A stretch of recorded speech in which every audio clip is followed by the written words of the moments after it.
Mga stranded naman sa Matnog Port, tinututukan ng Sorsogon LGU.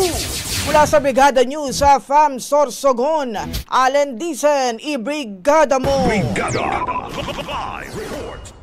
Patuloy na nakatutok ang pamahalang palalawigan ng Sorsogon sa mga stranded na pasahero at biyahero sa Matnog Port. Katunayan, itong kasagsagan ng pag-ulan kagabi ay nakapaghatid ng hot meals ang hanay ng 7K Mobile Kitchen sa mga na-stranded sa kalsada, gayon din ang mga naroroon sa nasabing pantalan. Sa huling tala ng Coast Guard, nasa mahigit 2,000 mga pasahero at 762 na mga rolling cargos ang pansamantalang nakahold sa Matnog Port at hindi naman bababa sa mahigit tig-100 mga pasahero ang naroon sa mga pantalan ng Bulan at Pilar. Samantala, halos balik normal na ang panahon sa lalawigan kung saan agad na sinimula ng mga personel ng 7K Kalinigan Team ang paglilinis sa mga kalsada. Wala ring naitalang anumang insidente ng landslide at iba't ibang road obstruction na maaaring maging hadlang sa mga residente at mga motorista. Una rito, binigyang diin ng provincial government na wala silang naitalang pagbaha sa iba't ibang mga bayan at syudad at nakapagtala naman ng zero casualty ang probinsya sa kasagsagan ng Bagyong Opong.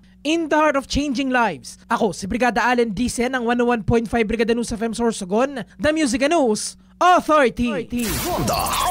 Ang bahaging ito ay hatid sa atin ng Mom's Love ES1 Capsule. Simulang tuparin ang pangarap ng iyong anak. And starting now!